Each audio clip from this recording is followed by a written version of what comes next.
Hey, all right. How's it going? It's Hard Talk Radio. I'm your host, MrDeadman. And with us here tonight is Brian Black. How's it going, Mr. Brian Black? Mr. Black. Hey, pretty good. What's up? I'm doing all right, man. How are you doing? Oh, just living the dream.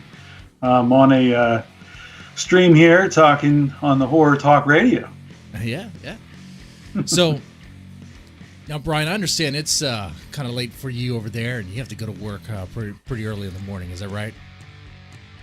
Yeah, gotta go to work. It's snowing a lot and all that good stuff. But it's all right. I think the world's still going to be here when I wake up. Right. I think so, too. Hopefully. Maybe. I don't know. Part of me wonders, wouldn't it all be nice if it all just went away in the middle of the night? I mean, that's kind of the plan, right? Boom. Right? Could there be a Death Star that just shoots us real fast? Would we feel it? Would we? That'd be the best ending ever. I mean, right? There's always got to be that ending where it's too clean, You just need to have that abrupt ending. Because that's more realistic. Now, here's what I'm going to do for you. Because you are a trooper, I will feel the pain of tomorrow with you by taking 2 shots of Kraken.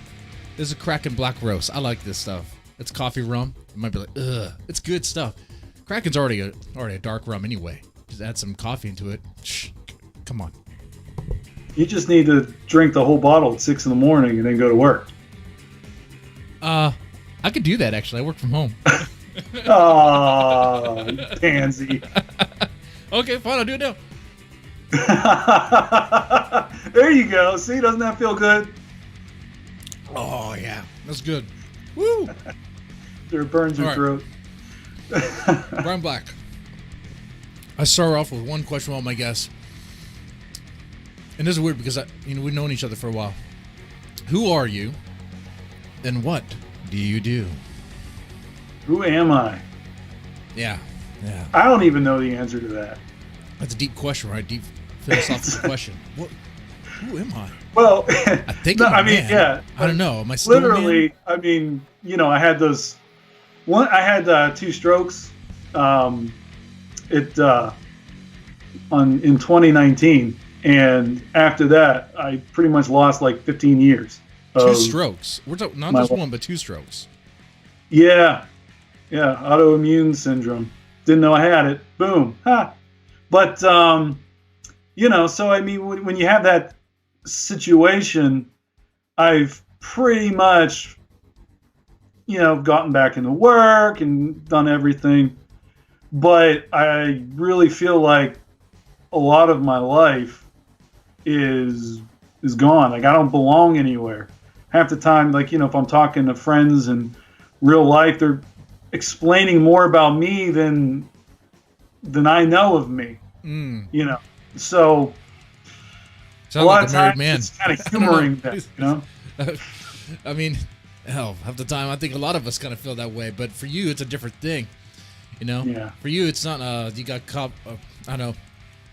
married, went some place far away from the place you grew up, had kids and all that, had a new life, like a change of identity. You suffered 2 strokes, and it just kind of like it sounds like it wiped like 15 years off your life in a way, right? Just memories. It affected me. Yeah. I mean, I guess it technically doesn't delete them. But what happens is your whatever side that you have those strokes on basically tries to wire everything to the other side. So those connections to those memories just aren't there, So I mean, it's kind of like sometimes somebody might jog my memory, but even then, it doesn't really put all the pieces to the puzzle, A good example is like, and I was talking to you about this before we started, you have a photo album and you give it to a friend to kind of show them, where you went on vacation. They don't appreciate it 100% because they weren't on vacation with you, but at the same time, they can still kind of see the pictures, see everybody smiling, see whatever they want, laugh, and there's funny pictures. but in the end, they don't really get the gist of it 100%. And that's pretty much me looking at my own photo albums. But yet I you're a don't really stranger to understand. yourself. I don't remember my dad. I don't remember my grandparents. Huh. I mean, we're talking like, I'm going through a divorce. I don't remember the 4 years of marriage. I mean, it's crazy. So definitely when you read stories or you watch a movie and somebody has, amnesia or a mental, like collapse or something, and they forget their history, like Born Identity, they usually kind of cleanly, perfectly pick it back up again at some point in the story, and it doesn't always work like that. And so for me, it's kind of weird. It's like I have to not piece together, but just start a new life. So it's not at all like Jason Bourne and Born Identity. Are you gonna like learn how to relearn that you were a kick-ass like Marine or whatever he was? You're gonna be a fighter. Are you gonna be fighting people? I'm still hoping that that's part of my history and I get that back, But I don't. I'm starting to think that's not happening here. Maybe. Sucks. No, but here's the thing, though. Well, it sounds kind of sad. Really sad. I'm sorry, man, that you had to go through that. We don't pick and choose what happens, right? Sometimes we have health problems that occur to us due to genetics or whatever, man. It's like just playing the lottery. You're not really playing it. Congratulations, you were born. They're your genes. This is what's gonna happen to you. Maybe it's something you ate, maybe not. I don't know. I'm a fat ass over here. I got bitch tits and a huge gut, and drinking, smoking cigars. Fucking unhealthy. But look, but some of the memories you lost, though. I mean, are you kind of glad you lost them? Maybe some. I don't know. You don't even know. I don't know. I mean, I mean, everybody says to me like, "Oh, well, you're getting a divorce. It's going to be such a blessing that you don't remember that." Like, yeah, I guess, but what if I was a jerk too? I mean, what I mean? Like, nobody's 100% on that. Yeah. It's more like a 50-50 thing in a relationship. But I don't remember a lot of my bad qualities, and like I don't remember a lot of those situations. So it's definitely, I don't have the understanding of why things happen, and that's what pisses me off. Man, but at the same time, you just gotta just keep going and start. Put it this way: I don't have the last 15 years or whatever, right? Something like that. I can remember little things like when I was a little kid. I just can't remember the more closer things. Okay. So there's you figure, okay, I don't remember most of the stuff that matters now. I don't know if I'm 100% like I was before. So I'm just going to roll with it and just be who I want to be now.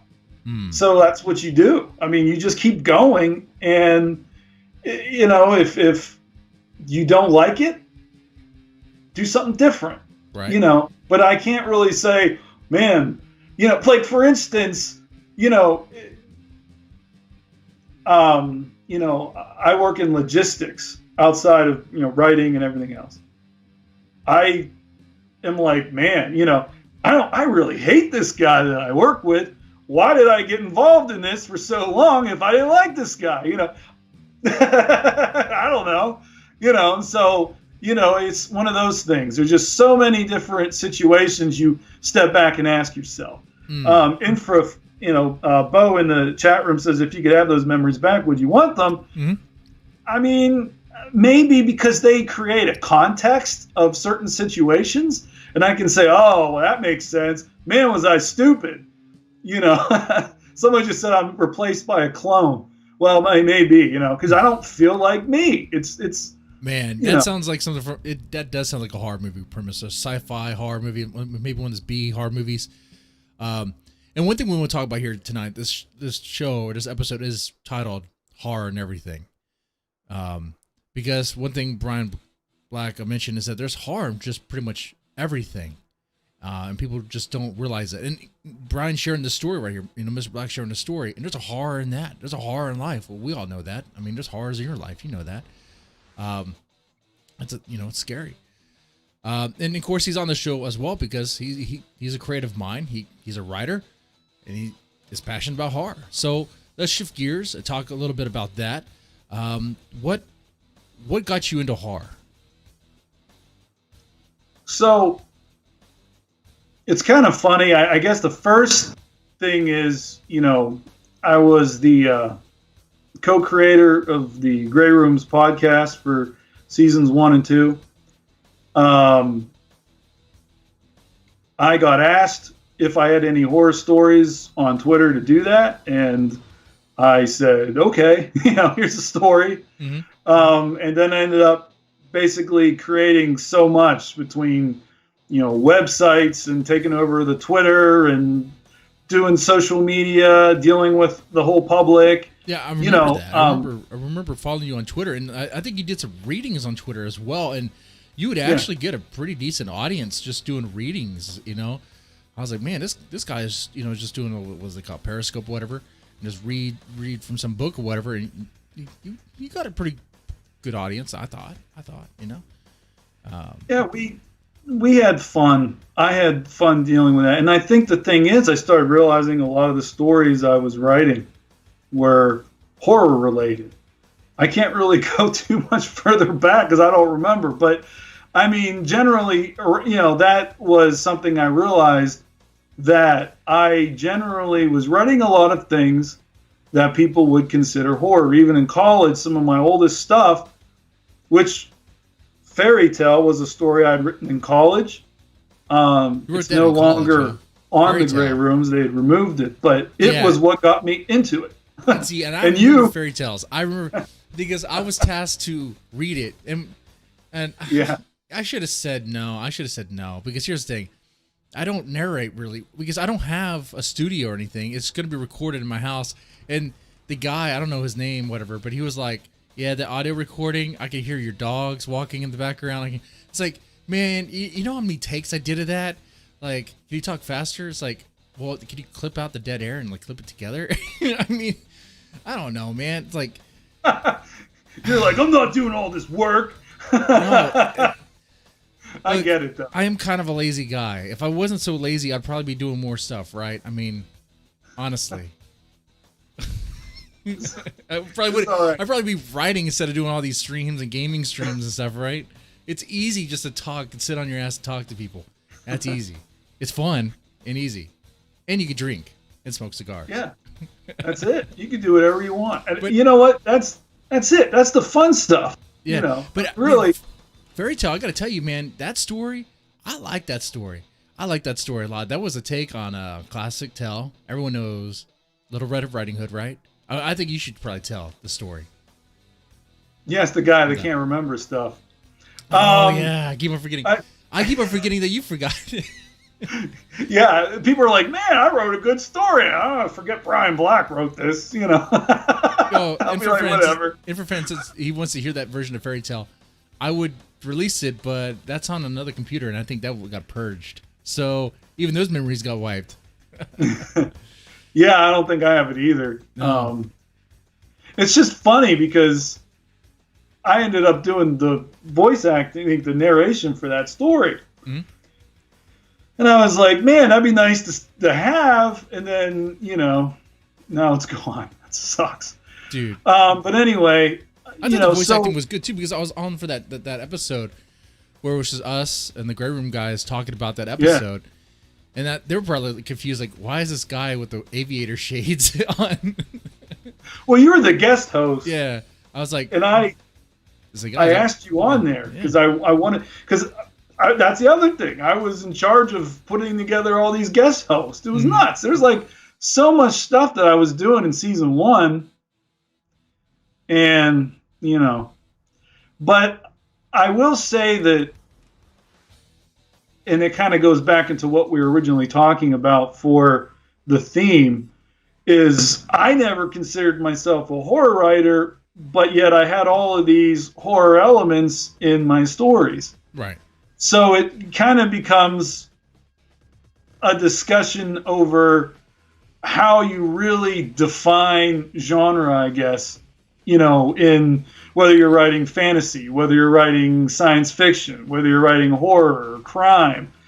We just consider them all one specific genre, but it's kind of an error on our part because, if you look up an explanation of the horror genre, one, definition that I got was a genre of speculative fiction which is intended to frighten, scare, or disgust.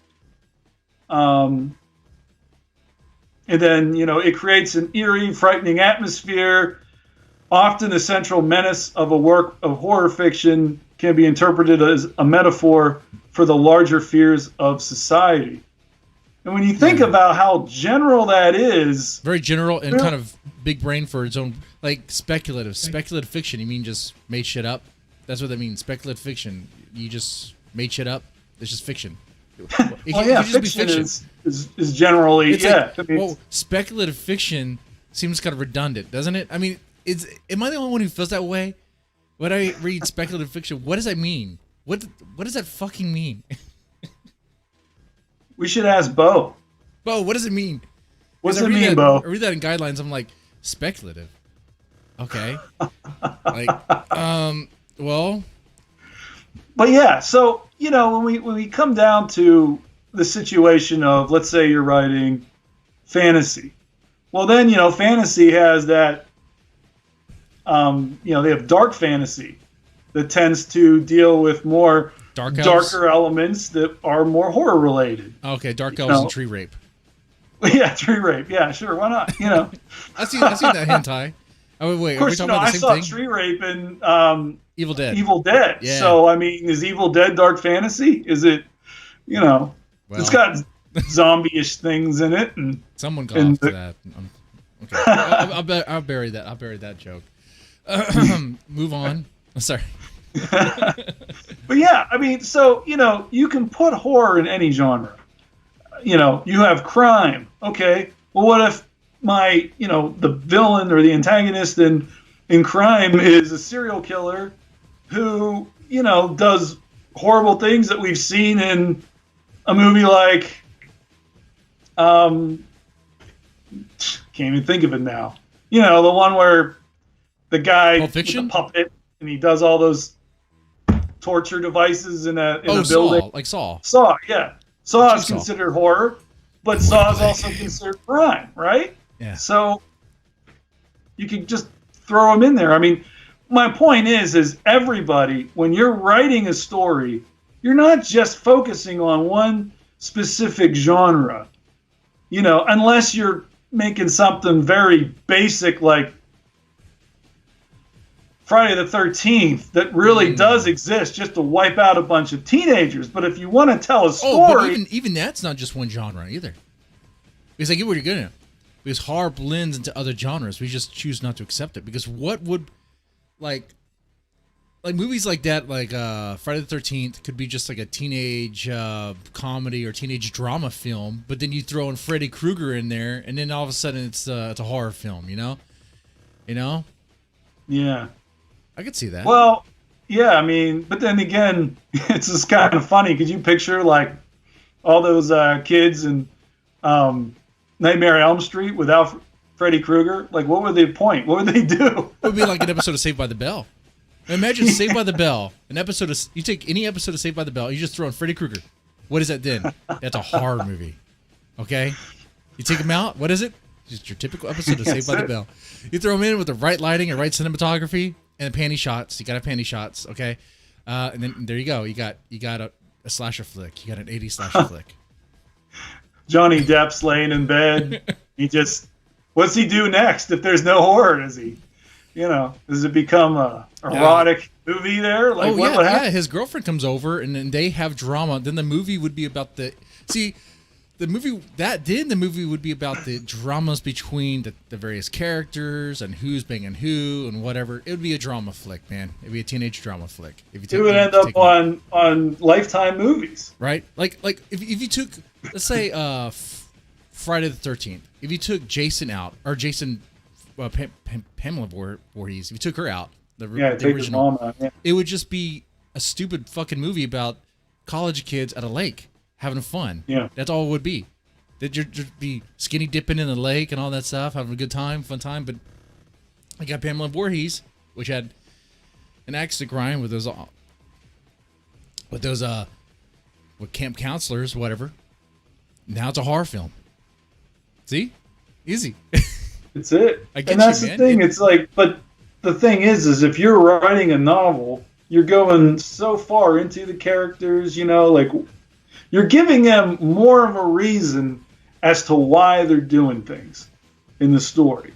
And so you're telling stories within stories, and ultimately, you're trying to, as I had mentioned, as a metaphor for larger fears of society. So when you think about it, you're trying to basically cater your whole story to things that people can associate with real. For instance, when you look at all those horror movies with viruses, whether it's zombie movies, whether it's COVID, or you look at The Stand from Stephen King, which I think comes out on that CBS tomorrow, right? I think so. The movie thing. I mean, okay, well, we're living in a day where COVID-19 is wiping people out. And, you got people who are, saying, oh, 5G cell phone networks are giving the virus, and all this other stuff. Be careful what you say, man. The CEO of YouTube will shut us down if you say the wrong thing. If you were to say that, just like a Woody Harrelson said it, and plenty of other Hollywood celebrities said that the 5G towers were spreading COVID. I mean, we all trust Hollywood celebrities, right? If a Hollywood celebrity says something, it must be true, right? Because they're truth seers. Because we've seen them on the big screen, we see them in the TV shows, right? That means they're smarter than us. They're tapped into something. So when Woody Harrelson says 5G towers spread COVID, that's fact. Well, or not. What is it? I got the new iPhone, which is 5G. So I mean, I'm just messing with you.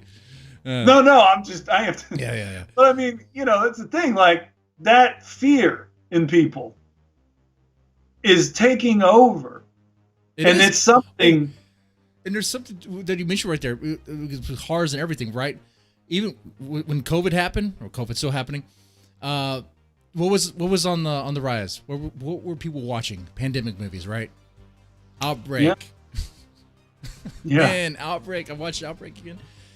I can't remember the rest though. But yeah, people were like streaming pandemic movies left or right. I think Pandemic is one of them. Pandemic. Even Planet of the Apes, I think. Didn't they release like a virus or something that ended up wiping out people at the end of it? Yeah.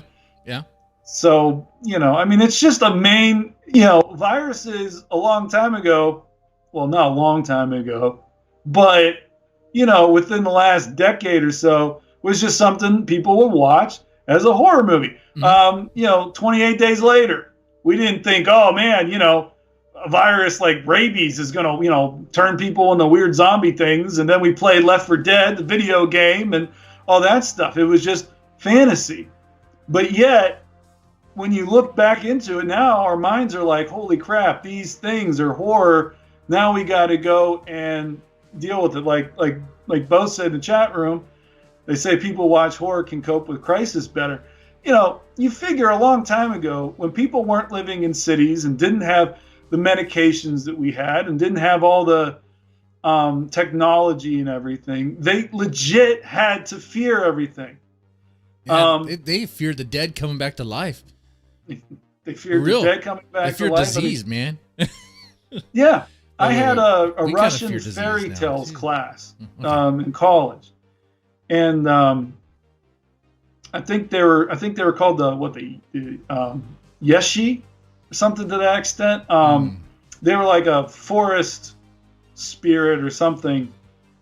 And basically they would mimic your voice, lead you off into the woods, and get you by yourself deep out in the frigid, cold, Russian Arctic wasteland, and then they would kill you. How did they kill you? They tickled you to death. I don't know. I don't know the answer to that, but they did. They tickled you to death. They didn't Yes. bathe you in radiation, which would probably be the most likely thing because they probably test some nukes over there, you know? Well, yeah, but we're talking before all that. Okay. We're talking about, when it was still Russia. Oh. Or the Soviet Union. Okay. Gotcha. But yeah, I mean, it's crazy though when you think about it, because these guys would tell these stories. Somebody would disappear because they don't want to talk about somebody freezing to death. They don't want to talk about somebody getting lost and thinking about the horrors of the reality. So in order to kind of break it out and break that subject into society, it became a creature in the woods, which is basically what we're doing in horror stories now. So you tell the fear, but with a different way. You disguise the real fear with a monster that could represent. Well, that represents the fear. That represents. Okay, I get what you're saying. I can see that. With that, let's see. What would Dracula be a representation of? In that case, I think fear of the dark, fear of. See, I was reading, and some people were saying that Dracula was something more about like the aristocracy of the time. Ah. Like it was going more into the fact that like the wealthy were starting to have everything. Rejuvenation.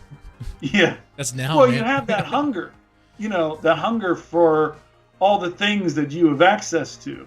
So you feed on it, and then that becomes Dracula, essentially. That makes sense. I can see that. And werewolves would be the fear of us going into beast mode. Men becoming beasts, to explain how men can do horrible things. They're not turning into a werewolf, man. They're just going fucking violent, aggressive, crazy, flipping tables, going after people. Well, you think of Beauty and the Beast. I mean, it was basically trying to condition women to accept the fact that they're going to get married to like the, 50-year-old butcher. Right. But he might be a nice, sweet man. He might take care of you. Great. But he's also an old guy who's not exactly what I want romantically, But I mean, they told you those stories to get you prepared for the reality of the situation. Reality of domestic violence, man. That's what it is. Oh, yeah. Beauty and the Beast. Hey, if your husband slaps you around a little bit, just remember, he's a beast right there, but inside, there's a human, okay? You got to do what he says, whatever the Disney moral is, okay? All right? It's not, don't come after me. I'm saying it, but you watched it. Disney, Beauty and the Beast, that's what the moral of the story is. We all seen that movie. But that's what I'm saying. I mean, you have Beauty and the Beast, which, and most fairy tales, when you consider the fact that, like, they're fairy tales, they're kids' stories, but yet they're horror stories. Oh, yeah. Because so many of them have dark, horrific situations. So, again, horror is literally in everything you read. The Bible. People are like, dude, the Bible is the great for horror. Bible, it's, in all this. But then when you read stuff, I mean, like there's that one woman, was it Jezebel, I think? She gets ripped apart by dogs and they poop her out. You don't want to be a whore. You don't want to be a concubine in the Bible. Yeah, bad things happen constantly. And it's like, and then you think of like Indiana Jones and there's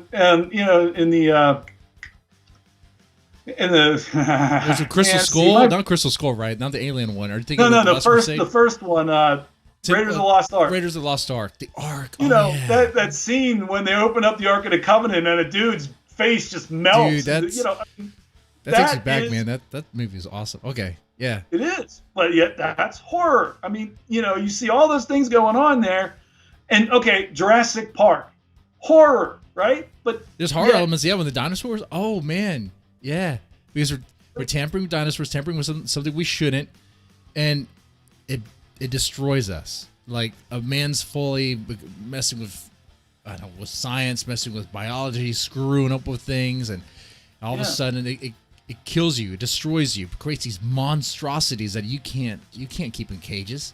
You think you can contain it? No. Man, when that T-Rex is chased, the T-Rex is nothing.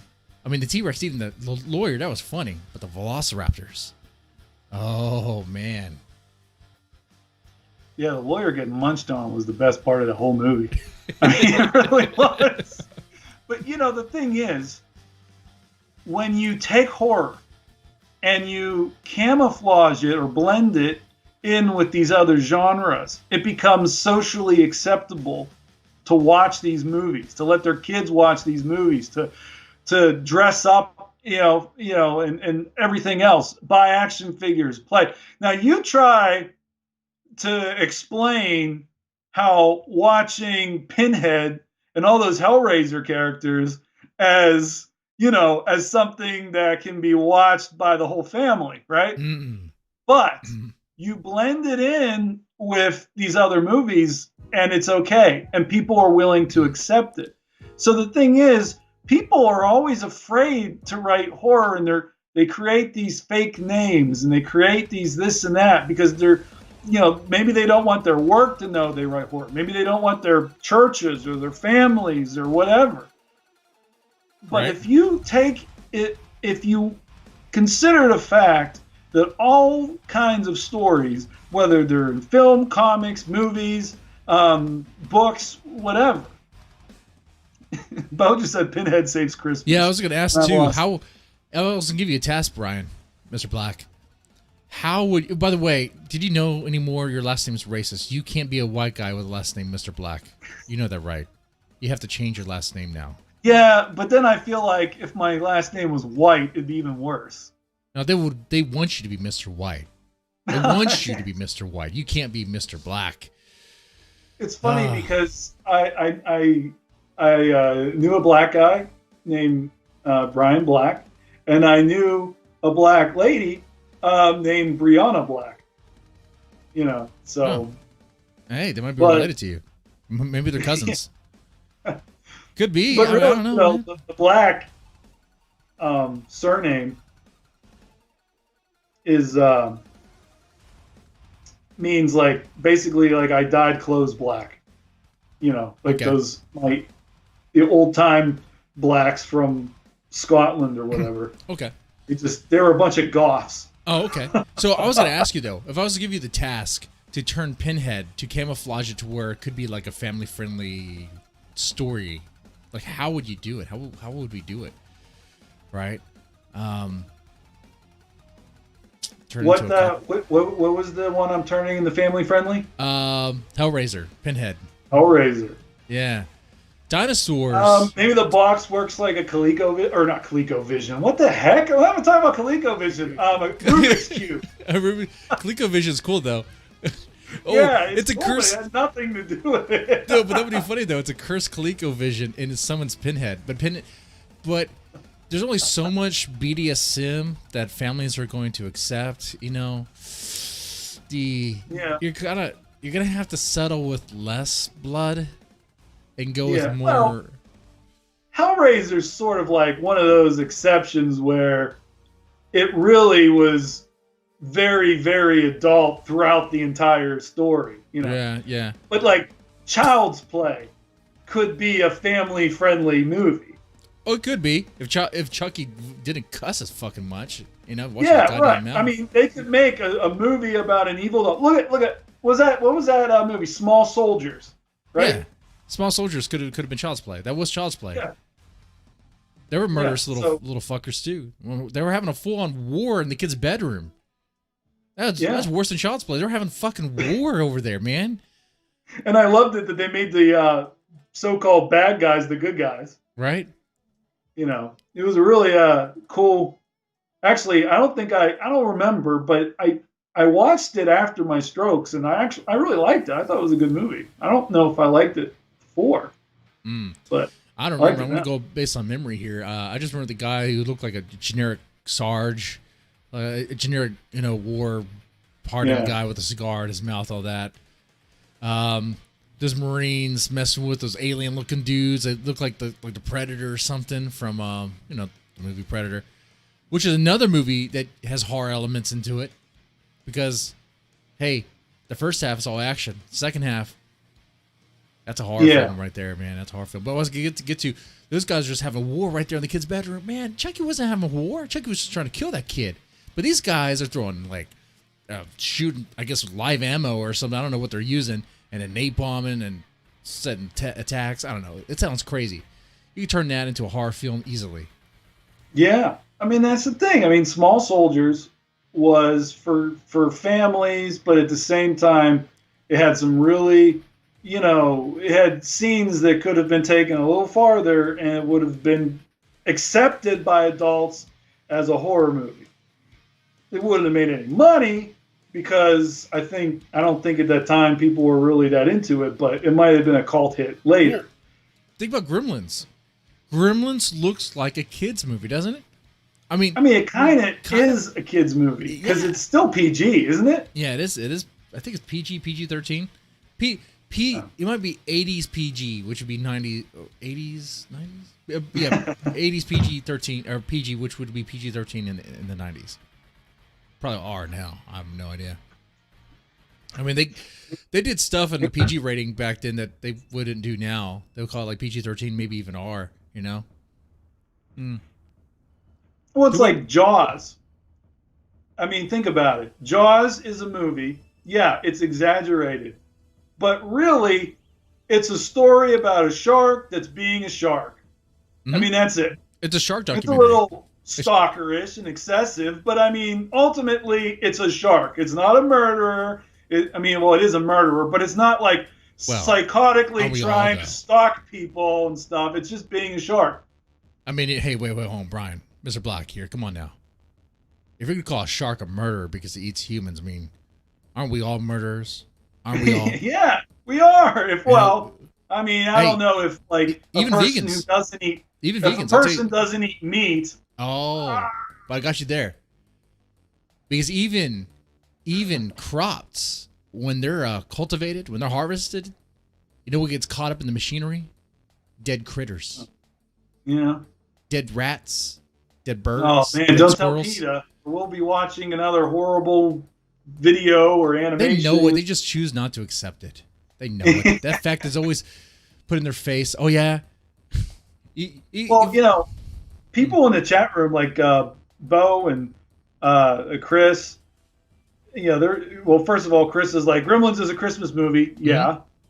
Which I don't know why nobody gives it. Everybody's so obsessed with Die Hard. But Die Hard. I'm totally on board being a Christmas movie, but I see that they're pushing the envelope trying to make Gremlins a Christmas movie, which is it? And it takes place during Christmas, I guess. Oh, you know what? I talked about that on a video I did, and in that movie, wasn't he literally a Christmas gift? Yeah. So that's more Christmas than Die Hard actually, but Die Hard is. And then there's that one scene where like they try to kill that guy with like his Christmas tree, I think, or something. I don't know, that old neighbor. Now, of course, Temple of Doom, Infra fan, Bo mentioned. And again, another Indiana Jones movie that has horror in it. Dude, and that was the darkest one. Yeah. That was super dark. Ripping out people's hearts. They were going through divorces. I think several people were going through divorces, a lot of situations, and they were just channeling all their stuff into that. Yeah, man. That's the thing. Like they're telling a story. It's not completely 100% focused on horror, but yet horror is there. It's the centerpiece of everything that's happening.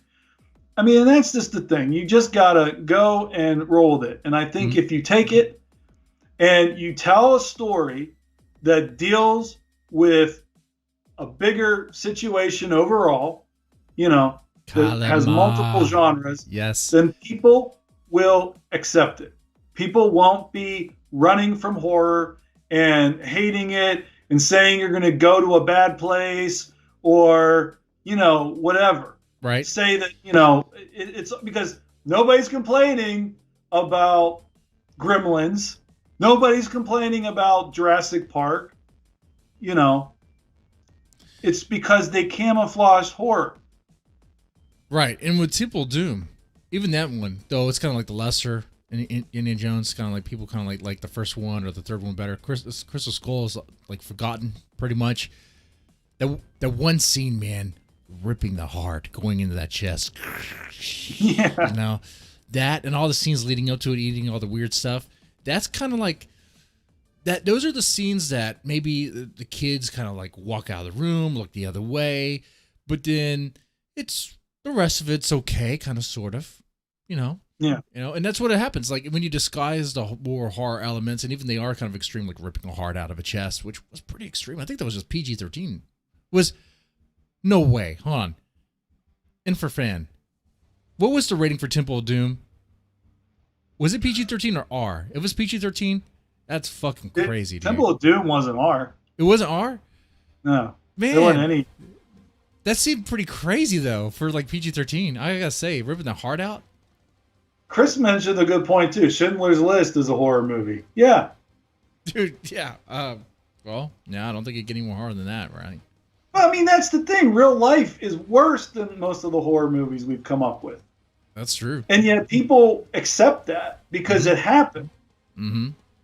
And so that's when you go back to acknowledge the fact that most horror is based on the fact that we're trying to use metaphors for, with what is in the story and what it represents in real life. So. And Schindler's List was PG, not PG-13. I always thought Schindler's List was R, but I don't know. So was maybe it it's because it was black and white. Was that PG? Was that reference to Schindler's List, or was that reference to Temple of Doom? Because if Temple of Doom was just PG, I would also be like, not even 13. Are you kidding me? I mean, that would be nuts. I mean, he that was the one where Indy actually used his revolver. You know, he Temple was really PG. Holy shit! Are you kidding me? Wow, so man. Like that soup and there's those eyeballs and stuff floating around in it. Dude. That's all PG, man. That's all PG. No, that was like the one where like Indy was really, really aggressive in that one. Like he was really killing hard. Like with just he had to get out of that fucking temple, man. They're trying to kill him. Yeah, he's just shooting guys. Okay. And that plane crash with all them chickens in it. There was no PG-13. It inspired PG-13. Okay, so even after that, they're like, guys, we need another bracket for this. It okay. Inspired it. It's like, can you imagine, like, as seen on inspired by Temple of Doom. Oh, man. The Matrix, I always thought should have been PG-13. Oh, yeah. I don't understand why it's R. Yeah, the Matrix is PG-13. There's no R. Well, because I guess, wait. The Matrix happened before Columbine or after Columbine? It was before, right? Because after Columbine, I think things got fucked up. Every time I saw trench coats and guns, it's like, I think it happened before. Yeah, Columbine happened before. Before the Matrix? Mm-hmm. Okay. So that might be why. Because whenever you saw guns being glorified, it was like, it increased the rating a little bit. Yeah. Okay, now one other question, of course, I have for you here. Shift gears. Okay, with writing, publishing, or horror, what really grinds your gears? What's something that really gets under your skin and irritates you? Well, I think to an extent what we were talking about, where so many people still find horror to be a lesser genre. Not as acceptable because of the subject matter in it, the fact that it's got horror in it, and it ticks me off because, again, everything has horror in it. So I'm kind of thinking to myself, well, these people just are lying to themselves and are not they're judging a genre too much on what it's supposed to contain by definition and not what's the fact that, a story is just generally a story and it tells all the parts to it that can include any genre in it. I mean, you can have romance in a horror story. You can have humor in a horror story. And we see it all the time. Look at Little Shop of Horrors. It has Those There's horrors, romance, Evil Dead comedy, 2. and horror. Yeah, singing. You can sing in horror. I mean, you can do whatever you want. So if you tell the story in a great way, it doesn't really matter, what's in it. Right. And I think the fact that some people are like, well, I don't like horror. It's got blood and violence in it. Okay, well, so does everything else. Mm-hmm. Mm-hmm. That's and you can have romance and horror. It just means that if it's going to be a slasher, they're probably going to die. Probably sort of. well, typically in slashers, the romance isn't worth anything, though. I mean, it's kind of like it's more for the TNA. It's more like, okay, all right. Yeah. Is that chick really running around in underwear and her panties for what reason? Oh, okay, that's just for us, huh? Okay, all right, and she's gonna die next scene. Okay, all right, yeah, all right. But like Bo mentions, like Silence of the Lambs, it wins for as a thriller for Best Picture. Yep, I mean, that's when I believe I've heard this many times. That's when thriller actually became a genre, Silence of the Lambs, because it was like it could have been a horror film. It was a horror film, but yeah, they gave it a different classification to separate it from all the other '80s horror films with all the slashers because it's not a slasher. So, and I think that gets to what you're talking about there is that they didn't want to associate with these other horror films, so they created a different label for them so that people would be like, oh, okay, well, it's not a slasher. It's not this. It's not going to have all the blood and gore, but it's going to be about this crazy serial killer, this cannibal. Oh my God. Thrillers are a whole different classification now, huh? Yeah. And people just run from horror. Horror is very popular. Don't get me wrong. But at the same time, there's so many people like, you get somebody's grandmother out there and she's like, oh, honey, you shouldn't be watching these. They'll make you go blind or something, Well, guess what? You're watching so many other, you're watching Star Trek, right, Grandma. And guess what? If you go back, Star Trek has plenty of horror situations in it. The Borg, hello. How would you like to completely lose an element of yourself and become like, a cyborg zombie? Right. That's look horrifying. You look at the original series and you watch some of the original episodes. That's horror. I think that was like, one of those episodes had somebody take away somebody's mouth, some like psycho like kid just went boop, and I think there was like Twilight Zone, the movie, I think had that too. Mm-hmm. But, in Star Trek, the original series, the same thing. The mouth went away and the birds like, you picture yourself in that situation that you don't have a voice, you can't communicate. It's horror. And yet it's also a metaphor for not being able to talk freely in reality, in the real world. That's right. And what you mentioned too, we made that little joke about my grandma watching all this other stuff, not liking horror. Dude, I got one even further than that. Dude, I bet you, and this has come from my personal experience, grandma's watching murder porn. She's watching the ID channel. And how to kill her husband or and hide the body, she's put up with him for enough years. I guess she's earned that. I don't know. Right. But it's like you'll watch everything but the horror. Like my wife is obsessed with she likes true crime podcasts, which, man, if you could start a podcast, start a true crime podcast. It's not even oversaturated. There's no ending to the saturation because it's so high in demand. People love that. They just love that stuff. Well, okay, everybody was obsessed with that. Was that the Tiger King or whatever that Netflix had? Tiger King, yes, man. Look at this tiger. You see that sexy tiger right there? That's not sexy. Yeah. Majestic tiger. Sorry. I'm turned on by that tiger. Don't say that. Don't say that. Don't say that. Why? Is that a threat to YouTube or? No. See, every now and then there's some furries that watch this stream. They try to make this tiger into something else. Okay? We take that word, we destroy that word in reference to this tiger. No, not sexy. Majestic. Now they're going to call you a furry. They're going to call me a furry. You do got beard. I guess. I'm hairy. You're turning furry. I don't know. I'm kind of furry.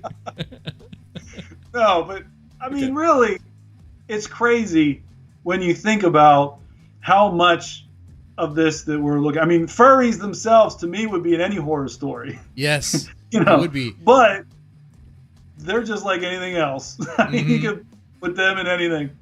It's crazy how we sit there and we put our foot down on a genre, and yet they can just be a part of anything. I mean, what?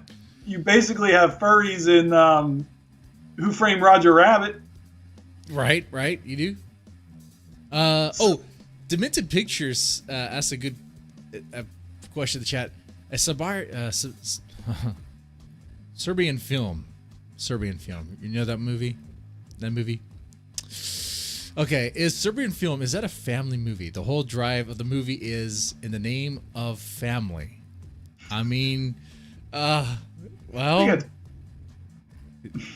That's stretching things a little bit. his intentions, I mean, was for the family, right? He was trying to protect his family, right? I mean, you know, you do that, and then you could go and do what the heck was that movie? Was Stephen King, the Mist? Is that the one where in the end he kills his son and then runs out of bullets? Yeah. I mean, is that a family film? To me, that was a disappointment. I didn't like how it ended. I was like, man, the best part is the best part. What we're seeing is the stuff in the end, like the big giant freaking creature in the mist. Yeah, that thing that looked like it belonged. Like I think I saw that in some sort of Elder Scrolls game, like Morrowind or something. It's like, dude, that thing looks crazy. And then the dad kills his son, ran out of bullets, and then the help comes. Oh, now the help comes. The Mist. Yeah. Fuck me. Was that what I said? Yeah, the mist. The mist is it. But actually, it could be. Even the mist could be a family film because the kids need to learn. Hey, when someone starts preaching crazy stuff about the Bible, don't listen to them. Do not listen to them. Okay. That lady was, well, you know what? And then you have that whole thing with the mom, like, get there, save your mom sooner. You know, when she stays home and you go with your kid to go shopping, go and get your mom before the spiders get her. You know? Right?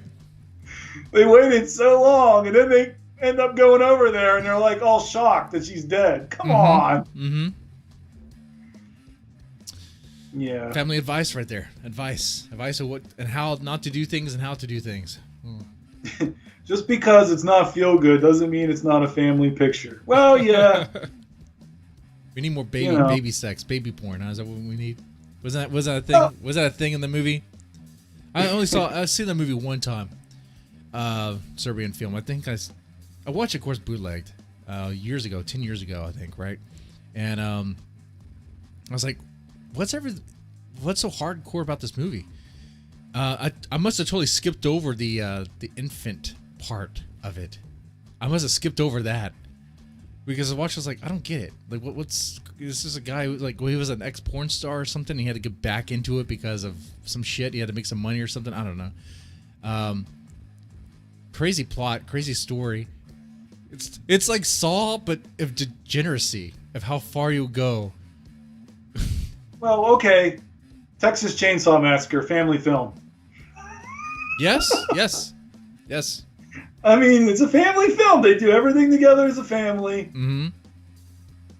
Teach you how to get long pig, okay, and how to cook it and all that, okay. Yeah. I think it could work. Yeah. Yeah, Thanksgiving movie. Yeah, I mean, really, when it comes down to it, anything, the Saw's family. Well, Saw's family. Well, Jigsaw was a dad. He was going to be a dad. See, in the Saw franchise, Jigsaw actually had a purpose, a reason why he was doing all those traps, because he's fucking pissed. He was fucking pissed off that he wasn't even married yet, right? It was like a fiance or was it a wife? I'm not sure.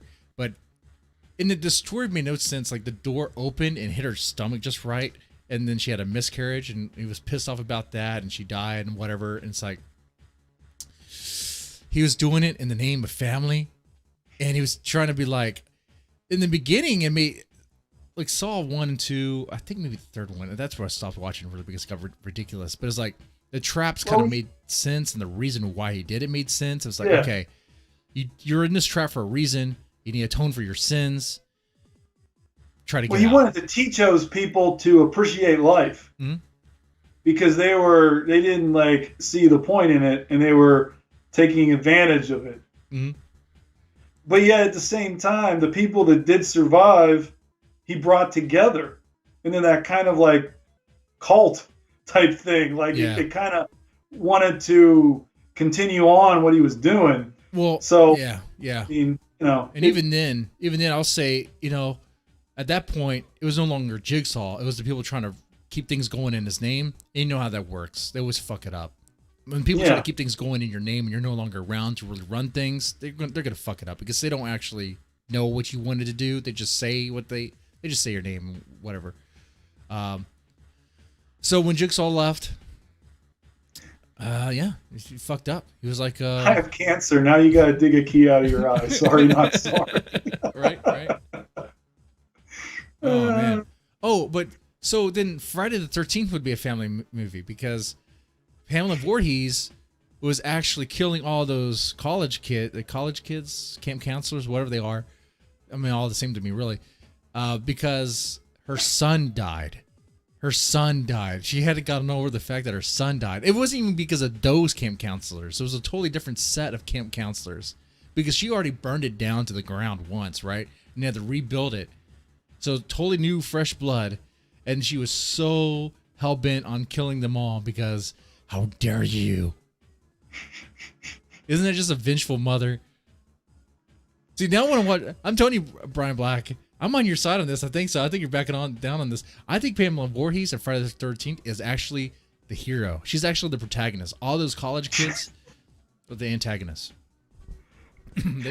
What's crazy is Pamela Voorhees and Jason apparently existed and were still alive prior to the first movie because Jason sees his mom get killed and then ends up taking over.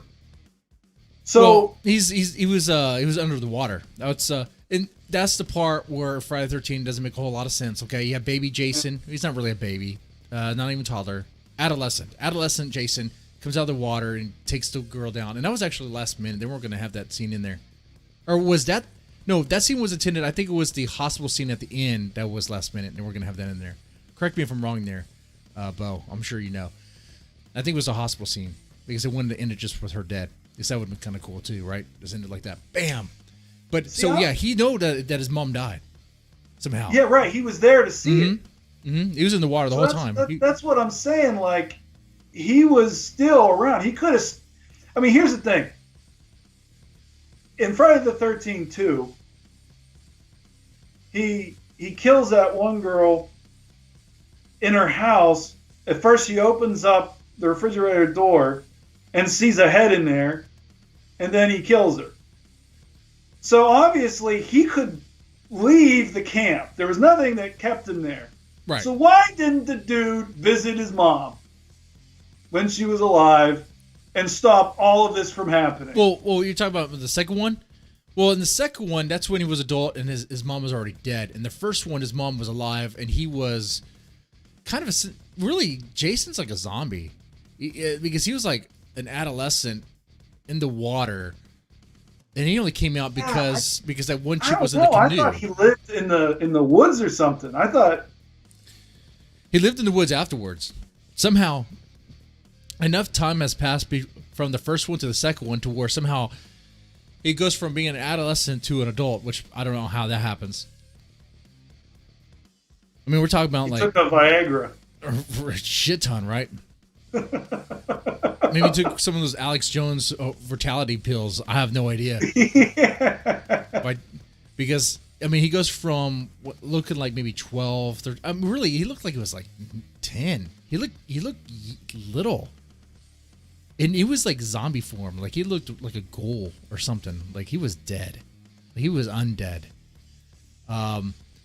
It's and then, weird. And then somehow after that, from 1 to 2, he becomes an adult that has a burlap sack. Looks like just some crazy dude, whatever. Some crazy hillbilly. So, I don't know. With a sack over his head. Yeah, yeah. Mm. Well, and that's the thing. Why did he care about covering his face in the first place?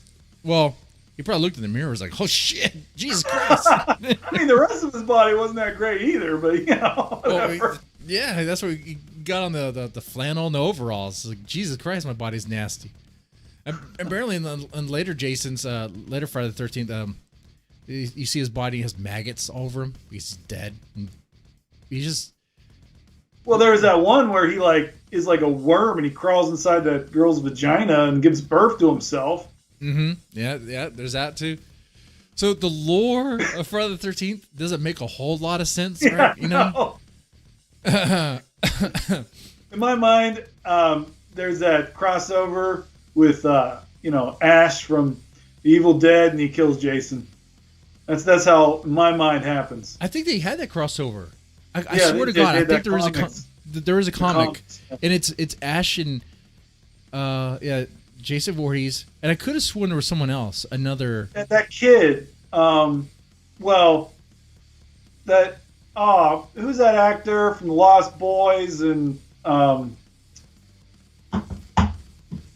that B movie actor? Darn it. He was that Lost kid. Boys. I'm thinking of the actor that was in 24, but that's not him. That's not the one you're thinking of, right? He was in a lot of those. Corey Feldman. There we go. Corey Thanks, Feldman. Bo.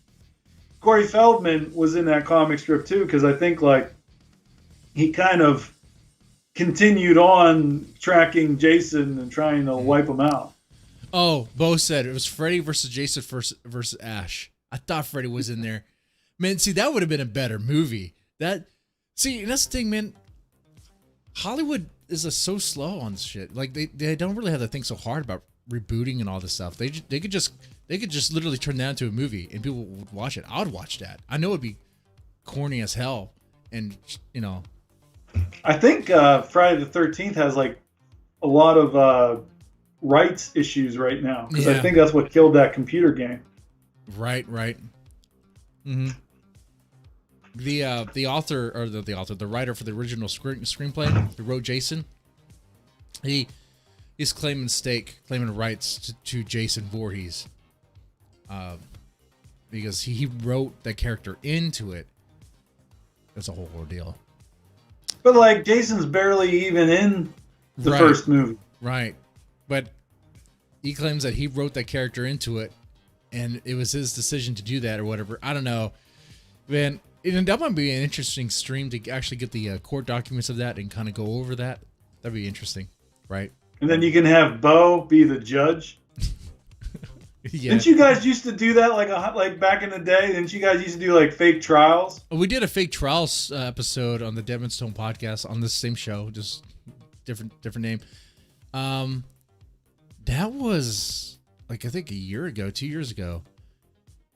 It was Judgment. I forgot. Honestly, I forgot what happened there. It was crazy though. It was Bo, some other guy, and myself, and we're doing this little mock trial thing. It's kind of cool. You guys should do a fake Phoenix Wright type deal, Oh, and then you can be you're lying. I object. I object. Yes, I have not played one of those games, but I've seen those memes. I know it. Okay, Brian Black, what is your favorite horror movie and why? Somebody had mentioned it might have been Chris. He wanted to know about aliens, if that's a horror or sci-fi. I say both. I say both. I say it's both. It blends both. I got to go with the Thing. Oh yeah, that's classic. That's good. I mean that's probably my favorite horror movie. Mainly, right. I mean, and again, is it a science fiction movie? Is it a horror movie? Is it both? Yes. And then when you look at the that steamy campfire scene, I'd say it was a romance too. Oh, at the end? Yeah. Yeah, man. let's go share a drink, and then you know what happens? They gotta keep warm. Right? So Oh my god, and that movie has oh my- spun so many interesting like theories as to what that scene means and what's going on in that scene. You've probably seen those theories, like because down at that point was Mick. Something about breath, wasn't Yeah, it? Like yeah. the one guy. So you have the two guys, Kurt Russell and the guy who played Childs. But you have McReady in Childs. Childs is a black dude. McReady was Kurt Russell. And I just don't remember the black dude's name. Okay, I'm not racist. I just don't remember his name. I don't remember either. Okay, but in that scene, they speculate because one of them, we know from Carpenter, one of them is the Thing. One of them is the Thing, but he never said which one was which. Now the comics made it seem as if it was Childs, but I mean, I don't know really if the Carpenter had anything to do with the comics. So, but was it Childs or was it Kurt Russell? Who was it? Who was it? I mean, there's a theory too that it was both of them. Right? That there were two different, like, somehow like there were two aliens there, and it was each, like it took over like different people at different times. Oh, really? I didn't. So interesting. It was another theory, that both of them were, which was crazy. See, now this is the first I did not hear. This is the first I'm hearing about that theory. That's interesting. There's two aliens, but that also gives away with a lot of Because the weird thing is, we have no idea what that species is actually like in terms of outside of just murdering people. We don't know what they do with their own species, right? Anymore. Have you played the game Among Us? That very trending game. It's kind of like a meme sort of thing. It's like a with the I played it. With the like crustaceans or something, or no fungi. Right? Oh no. Among Us is that multiplayer game. Yeah, right. Colorful characters. You're doing little tasks, and one of you is the imposter. Every time I play that with my son, it reminds me of the Thing. It's like, because what happens is if you're in a good game, you start getting really paranoid about, oh my god, which one is it? Which one's it?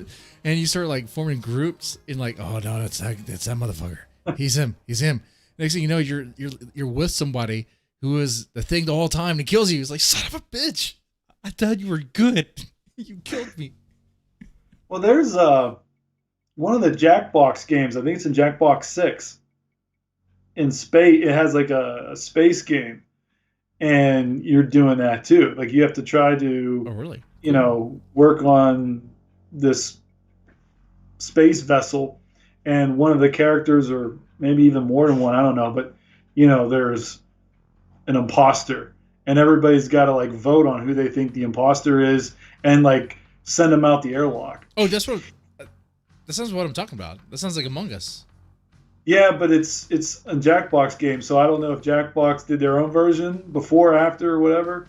I don't know. That sounds like the exact same game almost, because in this you vote on who it was and you send them out the airlock. It's like maybe one of them copied. I don't know, but well, then again, I mean, that's all kind of like in the end, like that werewolf, game, that card game. Oh, yeah. Where everybody has a role, and then you have like a day and you have a night, and then at night the bad guys are trying to kill people, but then like some good guys can protect people overnight, and then during the day everybody votes to see who the bad guys are and tries to get them killed. And then in the end, if the werewolves win, then the bad, So that game, I guess, is everywhere. And those whodunit games are really, really fun because it's like, I don't know, it really gets us. And just bring this back to the beginning where we're talking about horrors and everything. Even with The Thing, obviously it's a horror movie, it's a sci-fi movie, horror sci-fi, but if you were to take the horror element out, take the alien out, what you have there is still like this paranoid drama, psychological horror. Like if it had no alien presence there and the people were just going mad because they're stationed on Antarctica for a long period of time, But that would be psychological horror. Mm-hmm. Mm-hmm. You know? And that's the thing. There's horror literally in everything. I mean, basically, as long as your characters are dealing with fear of some sort, fear of the unknown, fear of man, fear of whatever. I mean, you go back in school. I mean, how many different types of conflict was there? Fear, man versus man, man versus, animal, man versus machine, whatever. I mean, all of that. Bo said just a bunch of drunks accusing each other of being an alien. Right, just right. A bunch of drunks accusing each other. Yeah, well, I mean, maybe that was what Alien was about. It could be it could be you could turn the thing into this weird comedy. You could with the right cast, with the right people. You could turn it into a comedy where they're all accusing each other. Dude, I wasn't even it. I thought you were. I'm so sorry, man. Well, if you ever, I'm sure. I don't think I don't think I ever had one, but I'm sure there must have been some men that had a nightmare of giving birth to a child or something, right? And maybe that's what Alien is. Some guy just wakes up and has a nightmare that he's randomly giving birth to a child. Brian Black, do you still browse LiveJournal? Did you find my LiveJournal? Did you find my no? Did you no? Don't lie. Did you find my Legato 10 LiveJournal that I did in high school, where I had a dream about birthing a child out of my pee hole? Did you really? Yeah, I did. Yeah. Dear diary, I had a devastating dream that a baby was being birthed out of my pee hole. My dick ruptured. I couldn't tell my family about it. Okay. Oh my goodness. That's insane. But there you go, man. Oh, thank you for accusing me of being insane. Okay. Though I was off my medication that whole week. And you killed like 5 people. And I wasn't on to people. Yeah, I was doing cats.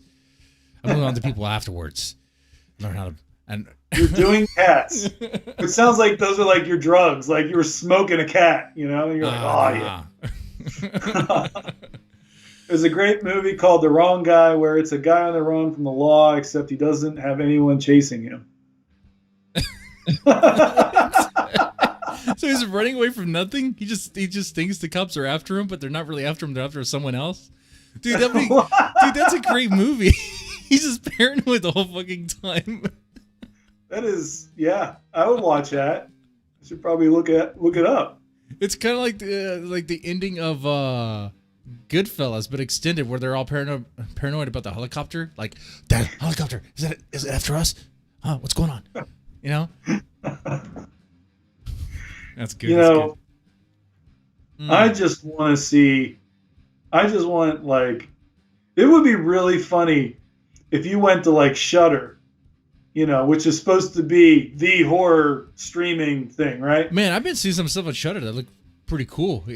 I don't have a subscription to it, but I might. I don't know. Is it worth it? What do you think? I don't know. I don't have it either. But I'm just saying, like, can you imagine, like, you come there to watch horror and they're showing things we're talking about, like Schindler's List ends up on there, and like, you're like, come on, man, I want to see like violence and stuff. Oh wait. Not this kind, Right. Like, dude, seeing the Jews, man, that depresses me, man. I want to see real horror. I want to see Jason. I want to see Freddy stalking teenagers. Why is he obsessed with teenage boys and girls? Oh my god. Yeah, I mean, come on. Like, if to me, when you add the fact that a horror story actually happened, which they throw that all the time in your face with like those, Texas Chainsaw Massacre based on true events. Right. Well, but it wasn't even based in Texas. It was based on Ed Gein, which had nothing to do with Texas. Yeah. What else? What was that? The Amityville Horror was supposed to be based on true events. But come on. And that family was like a bunch of cons or something, Yeah. Right. It was just so goofy that like they did. Yeah, Amityville Horror had how many sequels? I mean, it's like, it's insane like how they did that. But that's because there's something like when everybody thought that Blair Witch was real, Mm. everybody was super freaked out because they're like, oh my God, this can happen. This is intense. Well, guess what? You know, that's what horror is doing with real life things. Yeah, Yet yeah, people and it's are like, watching real life and they're eating it up Mhm. because it's real. Oh yeah, it's very real. Like even To with me, the Blair it Witch. seems more twisted. Yeah. You know, you're enjoying real life things, but yet, you know, you watch an alien rip off somebody's head and you're like, oh, it's too much. You just watched a human being do it and you're cool with it. Like, Right, it doesn't right. make any sense. That's the thing. I think Everybody has caused the word horror to mean something that totally turns them off of paying attention to it. They completely blind it. It's like, you know, when your dad tells you when you're a little boy, oh, don't masturbate, you'll go blind. You know, my dad never told me that. My dad was. Well, you're the one wearing glasses right now. So. Right. Yeah. Oh, jeez. Yeah, I do look like a Coomer over here. I look like I'm probably watching porn right now doing this stream. Jesus Christ, you know? I'm not going to lie, though. When my dad told me, I don't know how old I was young. I remember being in basketball, some kid basketball, I don't know. And I remember this kid was wearing glasses, and I was like, Dad, he's wearing glasses. He's blind. Brian, yeah. He's blind. You're making fun of the blind. Brian, he touches himself. Like, oh, jeez. What if I told that kid's dad, he touches himself, that's why your kid wears glasses? Like, you know. What do you think I'm doing now? What do you think I'm doing now, huh? No. I mean, you know, it's just like, I think one thing to kind of end this episode on, I think, what do you think it boils down to? Why? It sounds like sensibilities, right? It sounds like people have their limitations of what they're willing to, I guess, tolerate or accept. When we're little kids, you know, we deal with horror all the time. When we think of our nightmares, we think of creatures under the bed, creatures in the closet, you know, going to a religious church. And anyway, but the point is, there's so much stuff going on. And then we get older and we're like, no, that stuff is nonsense. It's you know, unrealistic. It doesn't do anything. And we have a hatred towards it.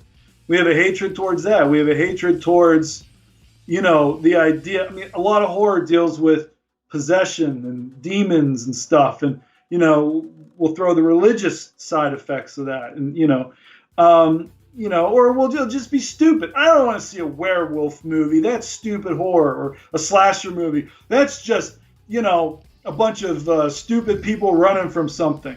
Okay. But yet, they watch the same things in other movies that allude to something else. But because they juggle multiple genres and aren't specifically boasting about how much guts they're spilling everywhere and how much, you know, whatever. I mean, think about it. Even like nudity doesn't bother people now. I mean, they watched the Game of Thrones, for crying out loud. It's got violence, it's got nudity, and it was like the biggest HBO show. Mm-hmm. And it's got horror. I mean, you know, it's got freaking zombie things in the north. So, I mean, they're totally cool with it. But the Game of Thrones doesn't say we're a horror show. Right. So that's what it is. It's labeling. It's all it is. If you associate with horror, a large portion of the crowds will stay away from it because they think they're better than it. They think that it's dangerous for them to get involved in. And they think that people that like it are weirdos. Yeah. And yet, horror is in everything, and they're cool with it as long as it doesn't specifically say it's horror. So people want to be lied to. That's what it is. I think that's a good way to sum it. They want to be lied to. They want to be lied to. And for friend, Bo, the therapeutic nature of horror is commonly overlooked. You're right. Yeah. Especially in the writing process. Oh man, that's a whole other topic in itself. But Brian Black, I try to keep these episodes an hour long, just an hour long. I know you have work in the morning. I don't want to keep you on here much longer. But thank you so much for coming on the show, man.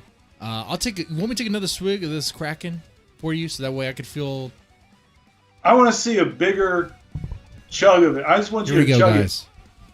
Come on. Down that whole bottle. No, I'm just kidding. But don't do that. I don't want you to die.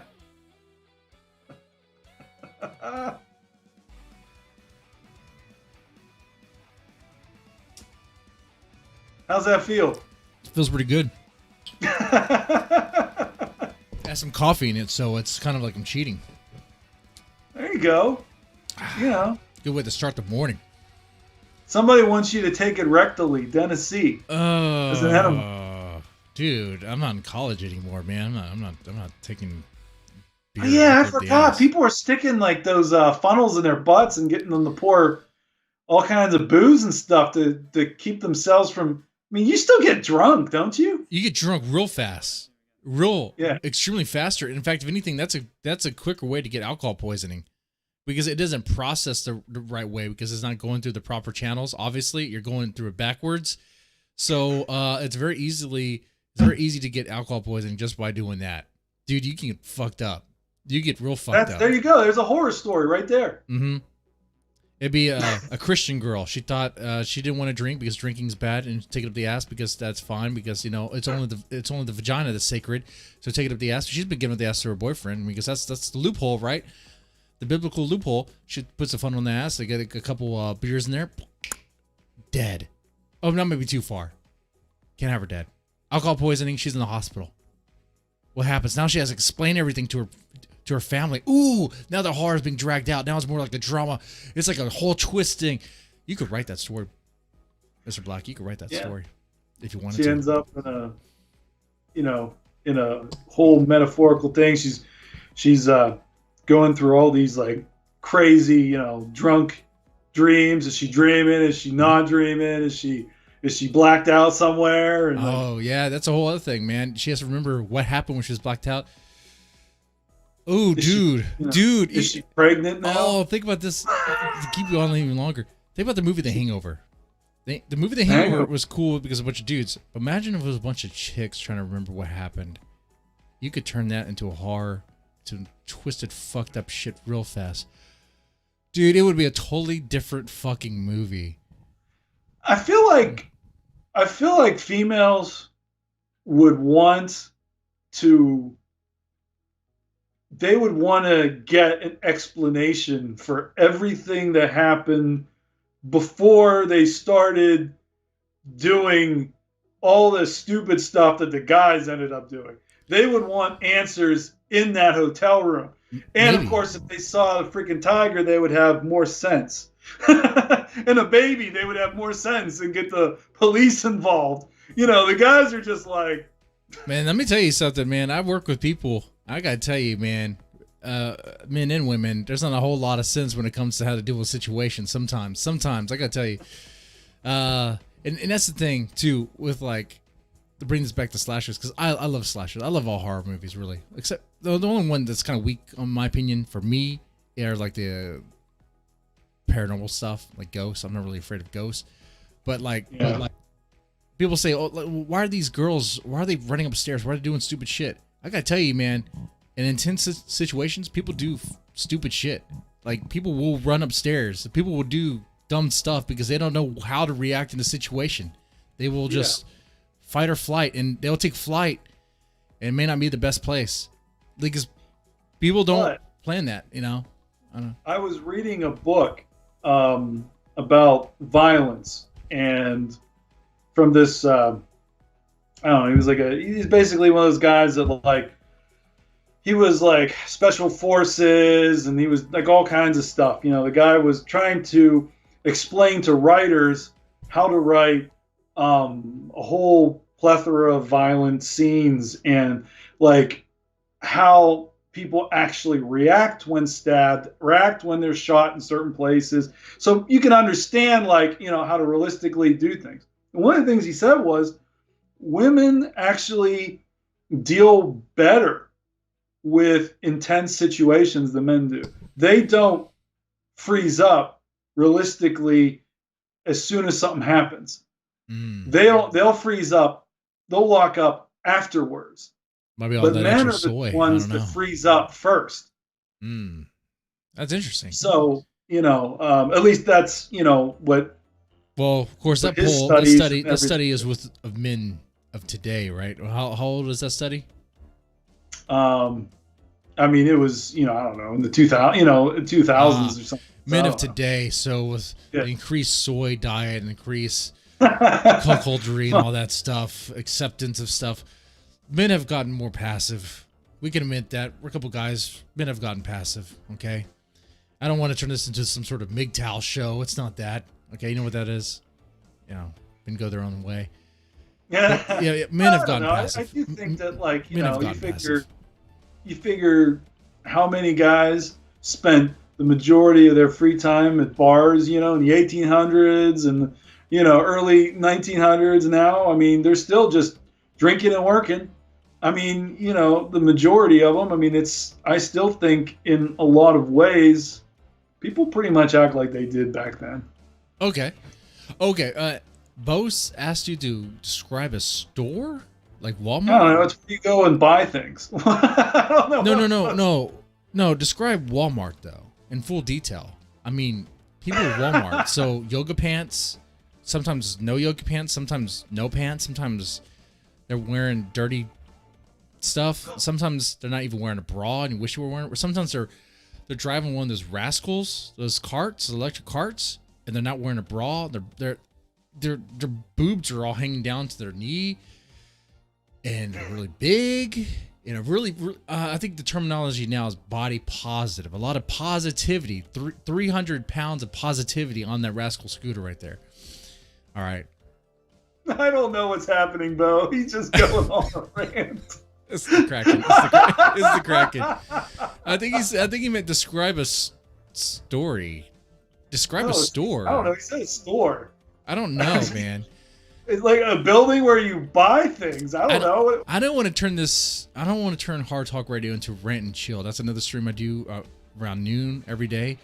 And those, I go crazy on things that Brian Black, I don't want your name to be tarnished in that way. Okay. I say things, I go far on things. All for jokes, though. All for fun. Okay. It's always for fun. What Bo is trying to do, I think, I don't know, after my strokes, I think it happened. I was talking about the gray rooms and everything to them and toys. Sex toys? Weird. Yeah, no. Yeah, we're talking about butt plugs and no, we're talking about action figures. And with Dustin, Photic Realm, him and Bo, and I was on their podcast, and I'm thinking I don't remember it, but I think I must have talked about a store, and they laughed at me for like 30 minutes, and I don't know why. Okay. and now I'm wondering if this is funny, I'll finish the rest of the Kraken. If this is funny, I'll finish the rest of it. Yeah, I don't know. Tell me what it was. Do you remember? I don't remember. Bo, what happened? Search your mind. Search your mind. Come on. Fight through the amnesia. Fight through it. Come on. Find that file. Find that document. I don't know. Maybe something horrible happened and I mentally blocked it out. This could be a story in itself. You saw G.I. Brian, what happened in the store? You saw G.I. Joe's fisting Barbies. That's what you saw. I mean, I see that every day in my dreams, but I mean, I don't know about the store. This is coming back to that Small Soldiers. Man, this kind of reminds me of the time when you know who Mike Innenbach is? No, dude, he's like one of the heads of Cerberus of Death Heads Press. Brian was trying to describe a grocery store and inadvertently described an adult store. What? What? Are you serious? You're trying to describe a grocery store. Okay. How do you do that? I don't know. Brian, what do you find in a grocery store? I mean, I was trying to buy some dildos in the banana section. I mean, what are you doing? There's a pop. Well, he used to be popular. I don't know anymore. The Amazing Atheist. He got popular with bananas. Oh, He shoved it up his ass. Yeah. Nice. Yeah. It's like you know, there's a. You did it, Bo said. Well, okay, I guess I'm gonna have to listen to that podcast again and find out what. Well, then they probably skipped it because they're pretty. Actually, I'm not gonna lie. I do remember they had a lot of blackmail material. I mean, they probably put it in the still podcast, have. man. I mean, I listen to their podcasts, and sometimes they put things in. I'm like, what? I know they censor because you know they're family friendly. Unlike me, I'm like, fuck, cunts, bitch. Look, now he's Brock. He's like, Geekmen, Masters Universe, Season 2. Find the one with Brian and Toy Biz. Oh, he's trying to really ram it in there. But, you know, it's kind of crazy how I get myself involved in these situations. Well, one thing is you go on their podcast and then you come on this show. That's how. I mean, well, I remember we used to talk about video games. Mm-hmm. I remember when you did that show. The first time we did the podcast together was for I was doing this video game themed podcast, which kind of, honestly, I have so many little podcast ideas. It just sort of just collected dust and doesn't really happen with it. It was called the Options Menu Podcast. That's right, the Options Menu because it was like the extra stuff in the video game. We just talk about the extra stuff, like what you like about it, what you didn't like about it, your fond memories of it, you know, that sort of thing. Going down, get those memory berries. Yeah. What game were we talking about? We're talking about I was talking about Dragon Warrior. Dragon Warrior, that's right. And I remember trying to get back. Yeah. You were talking about Master Blaster, I think? Master Blaster and Dragon Warrior. Yeah. And what I was going to do was games. I was going to get into the game and try to replay them before I cover them. And as like Dragon Warrior was hard for me to get into because it's like one of the very first role-playing games, man. And but I would do it again, man. I'll do a Let's Play of Dragon Warrior tomorrow. I'll do it tomorrow. Start a Let's Play of that and see how far I get. I don't know. Can you play like on an emulator? Can you like connect two computers and then like play like 1 and 2 player? You're supposed to be able to, but you can ask Bo about that later on. We used this thing called Parsec to connect to play Mortal Kombat, and that was a whole nightmare. And Bo was a soldier in that, and he kept on dealing with me with the tech issues. Thank you, Bo. I'm sure he was. I don't know about you, but tech issues, short fuse, man. Tech issues, like I don't want to deal with it. Like I'm done with it, you know. Yeah. It gets me heated, gets me frustrated real fast. But no. I don't know about the emulators. I think you can, but we'd have to find another way. I think like some other app or something. I mean, can you imagine like Saturday Night Slam Masters? That would be cool. You know, get like Hagar from Final Fight and like all those characters. I love it. Actually, Bo and you too, Dead Man, Jesse. Dead Man, yeah. Jesse. Oh, you said my first name. You doxed me. How dare you? No. You gotta get. This is the thing. I am terrible at names now. Oh my goodness. It's okay. People know my first name. I say it all the time. Yeah, but it's. People even know where I work. I'm terrible. with names. But we need to get like the Jackbox games. We need to get one of those things. We can get like a bunch of people in there. That'd be cool. And we can play some. I mean, there's so many great games on there, and it'd be a lot of fun. I'd be down with it. Dude, that would be fun. I don't know. This talk has me thinking maybe to revitalize, I don't know, the Options Menu Podcast. Maybe do something new. Maybe just do a little bonus stream talk about video games. I don't know. We'll see. We'll see about that. Yeah, you gotta get some Tecmo football there. Oh, Tecmo man. Bowl. That'd be good. But then my lack of football knowledge would be exposed. But well, you know, you could do Mike Tyson's Punch Out. Get some boxing on. Okay, that'd be good. knock King Hippo's shorts off every 5 seconds and laugh at his little dink. You know. Laugh at my little thing? What? Not yours. Oh, well, you know, I don't know. Maybe. Well, man, it made 2 kids, so that's good, right? I don't know. All I know is... And you have to go in deep to make a girl, room. right? Isn't that the thing? You go in deeper, you make a girl, right? You go in shallow, you make a boy. The first one was a boy. The second one was a girl. So I went real deep in that one. Clip that out.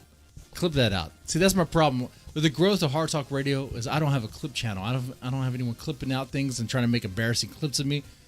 I've been saying weird, crazy stuff all this time, and no one has clipped anything out. Come on, man. Who just said Little Dink is your rap name? Probably. Man. Just call me Little Dink. Little Dink. Man, Brian, it's been so great having you on the show, man, on Hard Talk Radio. Thank you so much, man. And thank you, everyone in the chat. Bo, Chris, you guys are really the chatters right now. Everyone else, I think there's other people. Yeah. What, Anzu? They're all great. They're all great, okay? You should just make me, like, pronounce people's names and butcher them. It's all right. That's right. Thank y'all so much for watching. Press the like button, share, subscribe. Share is the big thing because that really helps a lot. And if you want to see me more, like, go off on things, check out the I guess Rant and Chill around noon, around every day. And then that's pretty much it. And check out. Well, Brian Black, what are you working on now? You got plans to work myself? I mean, really. But no, honestly though, we could talk behind the scenes because I've been wanting to put together a group to do like horror movie reviews because lately when I do reviews, it's just me. And, you know, I can only do so much because it's just one guy with shades talking, some douchebag with shades talking. So we can talk about that later. But but I mean, for me personally, like I'm going to be. I mean, there's ideas for novels I want to get down. I mean, I've been forcing myself to move among everything else that's happened. So I mean, you know, once I end up moving the end of this month, I'm going to be. I'm going to have a couple months before I end up fully moving in with one of my friends over in Pittsburgh.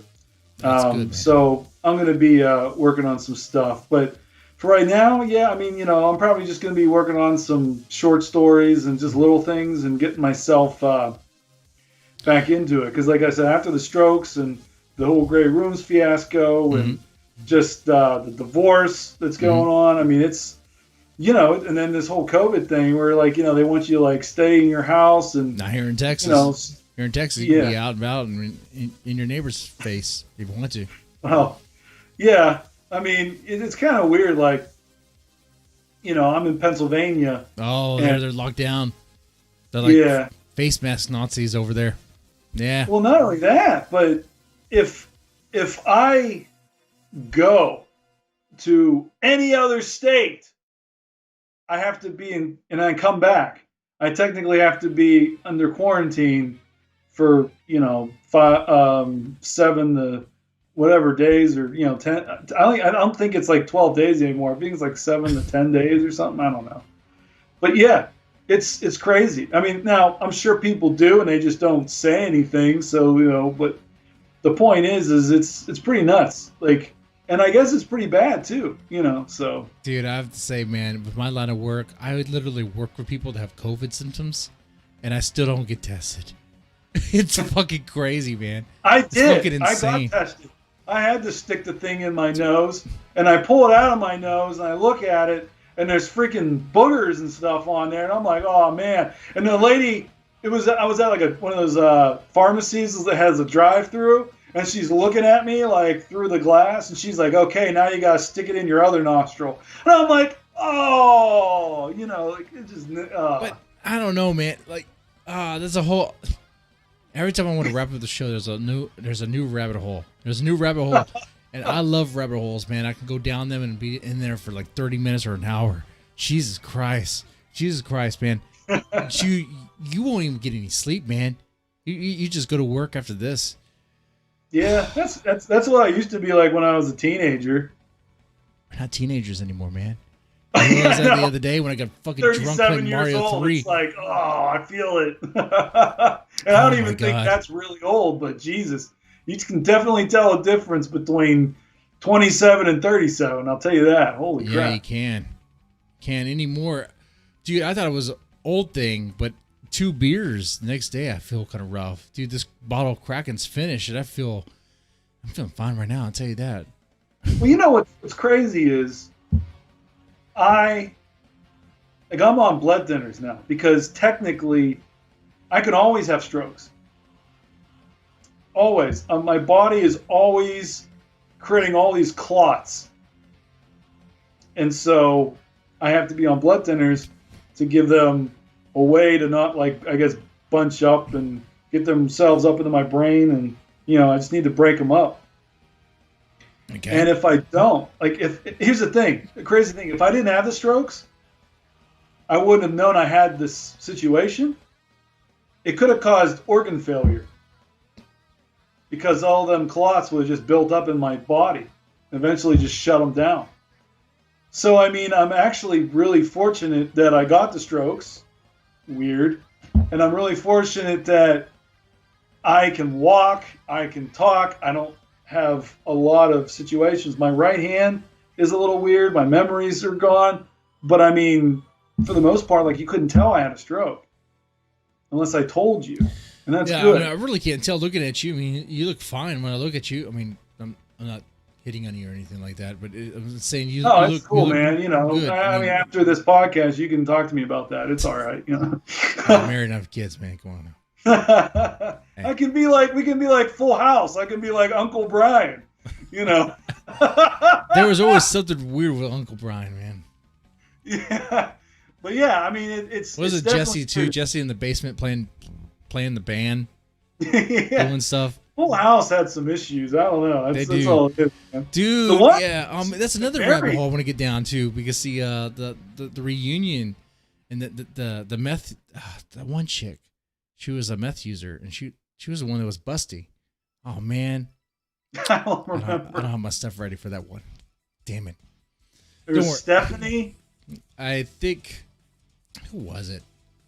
There was It was Michelle, one of the, right? It was one That of was the the- Full House people, and she had a meth problem, but she went to rehab, and she was one of the busty ones. Let's see. Bob And you could see- Saget? You, not him. Come on now. It was a chick. Come on now. Come on. Oh, I don't know. I couldn't tell you, man. Dave was the one with the beaver puppet, wasn't he? He'd talk in a high pitched voice, and he'd be like, blah, blah, blah, blah. And he had the beaver. Yeah, that was him. That guy was weird. I agree with Chris. Yeah. I never watched that Netflix reunion, though. I never did. My wife wouldn't watch it, and I watched a little bit. It was okay. It was like one of those things where you see the characters all back together, but then it kind of loses its. I know it just kind of loses its staying power for me. Bo's he got a BJ from Alanis Morissette. Wait a minute. You're talking about the creepy Dave guy with the puppet? Yeah, he got a BJ from Alanis Morissette. Wasn't he in a mission in one of her songs? Wasn't he singing about him? What? That's weird. I think so, man. I think that guy. I think the chick dude, I'm talking we about have is Jodie Sweetin. Is that her? You played Stephanie? Yeah, that's her. That's her there. Yeah. I just want you to know Okay. we have more people watching the stream now than we did before. Because we're talking about other things on the writing of horror. See? Oh, is that what happened? You bring up. You see? There you go. You gotta mix the horror. You start talking about gutter stuff, and that's what brings people. Okay, and also I'm fucking drunk right now. Finishes You're like, oh bottle my of god, Kraken. let's talk about blowjobs. Let's talk about Okay. Full House. Let's talk about what's her name? Jodie Sweetin. Sweetin Full House. How she was a meth head, but busty boobs. You know. She was, dude. She was. She was nice. I don't remember. You don't? I don't remember. I don't remember Full House that much outside of like I remember Dave having a puppet, and that was about it. Yeah. But I don't know. I don't think I missed much, to be honest with you. No, you did not miss. You did not miss much at all. A lot of slasher films is just bad people dying horribly. Yeah, That's true. It is. Everyone gets in towards the end. It happens often. All right, guys. What I can say is, smash the like button if you haven't smashed it already. Share, subscribe if you haven't already.